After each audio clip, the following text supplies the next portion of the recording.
శ్రీవారి కారం, శ్రీవారిని ప్రేమించే వారి కోసం. శ్రీవారి spices, chilli, turmeric, coriander powder. శ్రీవారి కారం, శ్రీవారిని ప్రేమించే వారి కోసం. ఎన్నికల తర్వాత ప్రజా జీవితానికి దూరమై తన ఫామ్ హౌస్ కే ఎక్కువగా పరిమితమైన మాజీ ముఖ్యమంత్రి కల్వకుంట్ల చంద్రశేఖరరావు చాలా కాలం తర్వాత బయటకొచ్చారు. వచ్చి రావడంతోనే మళ్లీ సెంటిమెంట్ అస్త్రం ఎత్తుకున్నారు.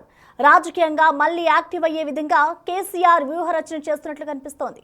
కృష్ణా జలాల వాటాలకు సంబంధించి ఏకకాలంలో బీజేపీ, కాంగ్రెస్లపై ఒత్తిడి పెంచడానికి స్కెచ్ గీస్తున్నారట. ఆ క్రమంలో గులాబీ బాస్ భారీ బహిరంగ సభల్లో పాల్గొనే అవకాశం కనిపిస్తోందంటున్నారు. ఈ రీ ఎంట్రీలో కూడా కేసీఆర్ మళ్లీ ఏపీ సీఎం చంద్రబాబును టార్గెట్ చేయడం చర్చల్లో నలుగుతోంది. గులాబీ దళపతి మాజీ ముఖ్యమంత్రి కేసీఆర్ చాలా కాలం తరువాత తన ఫామ్ హౌస్ నుంచి బయటకొచ్చారు. తెలంగాణ భవన్ కొచ్చి పార్టీపై, కాంగ్రెస్ ప్రభుత్వం పనితీరుపై సమీక్షించారు. వరుస ఎన్నికల్లో ఎదురైన పరాజయాలు, పార్టీలో పెరుగుతోన్న అసంతృప్తి నేపథ్యంలో బీఆర్ఎస్ కు మళ్లీ ఊపిరిపోయాలన్న ఉద్దేశంతో ఆయన రంగంలోకి దిగినట్టు పార్టీ నేతలు చెప్తున్నారు. పార్టీ రాష్ట్ర కార్యాలయంలో ఎంపీలు, సీనియర్ నేతలతో భేటీ అయి తాజా రాజకీయ అంశాలపై చర్చించారు కేసీఆర్. చాలా కాలం తరువాత తెలంగాణ రాజకీయ పరిస్థితులపై నేతలతో చర్చించి రాజకీయంగా చేపట్టాల్సిన కార్యక్రమాలపై దిశానిర్దేశం చేశారు. కేసీఆర్ మరోసారి సెంటిమెంట్ రాజకీయాలని, పార్టీ భవిష్యత్కు మంచిదనే భావనకు వచ్చినట్లు కనిపిస్తోందనే టాక్ పొలిటికల్ సర్కిల్స్ లో నడుస్తోందట. నీటి అంశాలనే ప్రధాన ఎజెండాగా ప్రజల్లోకి వెళ్లేందుకు గులాబీ దళపతి కార్యాచరణ సిద్ధం చేసుకున్నట్లు ప్రచారం జరుగుతోంది. 2 ఏళ్ల మౌనం తరువాత కేసీఆర్ నేరుగా ప్రజాక్షేత్రంలోకి రావాలని నిర్ణయించుకున్నారు. కృష్ణానది జలాల విషయంలో తెలంగాణకు జరుగుతున్న అన్యాయంపై ముఖ్యమంత్రి రేవంత్ రెడ్డి ఇలాకా నుంచే పోరాటం మొదలుపెట్టడం వ్యూహాత్మకంగా అడుగులు వేస్తున్నట్టు సమాచారం. రాబోయే 2-3 రోజుల్లో స్థానిక నేతలతో భేటీ అయి భారీ బహిరంగ సభ ద్వారా తన గళాన్ని వినిపించేందుకు కార్యాచరణ సిద్ధం చేస్తున్నట్లు గులాబీ నేతలు చెప్తున్నారట. కృష్ణా బేసిన్ పరిధిలోని ప్రాజెక్టులను కేఆర్ఎంబీకి అప్పగించే అంశంపై రాష్ట్ర ప్రభుత్వాన్ని, నీటి వాటాల విషయంలో కేంద్రంలోని బీజేపీని నిలదీయటమే లక్ష్యంగా ఈ పోరాటం సాగనుందట.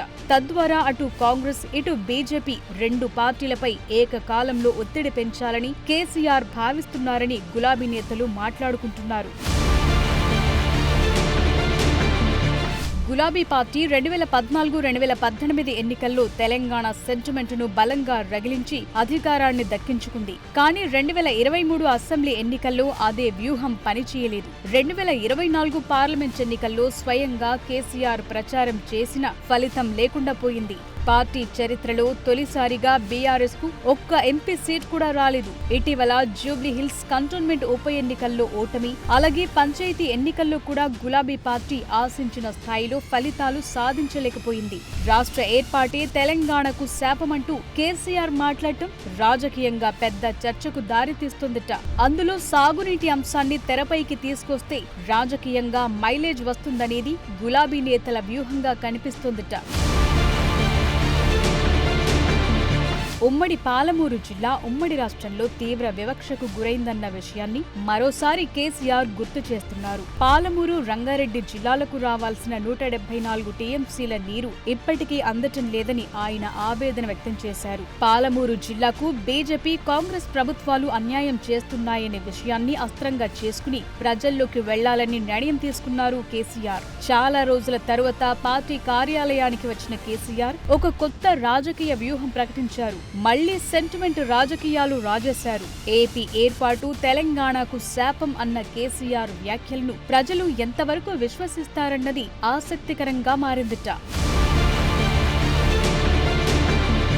అటు గోదావరి మీద అరాచకం చేసి చంద్రబాబు నాయుడు, ఏపీ ప్రభుత్వం నల్లమల సాగర్, ఈ సాగర్, ఆ సాగర్ అంటూ నీళ్ల దోపిడీ చేస్తుంటే రాష్ట్ర ప్రభుత్వం చప్పుడు చేయటం లేదని కేసీఆర్ ధ్వజమెత్తారు. ఇటు కృష్ణలో పాలమూరు ఎత్తిపోతలకు అన్యాయం జరుగుతున్నా మాట్లాడటం లేదని, మరి ఎవరి ప్రయోజనాల కోసం ఉన్నట్టి రాష్ట్ర ప్రభుత్వం, ఏం చేయటానుకున్నట్టు, ఈ రాష్ట్రంలో ఏం జరుగుతున్నట్టు, ఎట్టి పరిస్థితుల్లో తానే స్వయంగా రంగంలోకి దిగాలనుకుంటున్నారని యాంటీ చంద్రబాబు సెంటిమెంట్ రగిల్చే ప్రయత్నం చేశారు. ఈ రోజు డెసిషన్ అయిపోతుంది.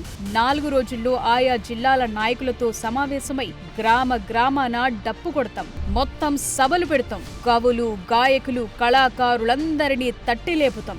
ఈ మీడియా సోదరులను కూడా రిక్వెస్ట్ చేస్తాం. అక్కడ జరిగే అన్యాయాన్ని, ప్రజలకు జరిగే అన్యాయాన్ని, జలదోపిడిని ప్రజలకు చూపెట్టాలని కోరుతామంటూ చంద్రబాబుని తెలంగాణకు విలన్ గా ఫోకస్ చేసే ప్రయత్నం చేశారు.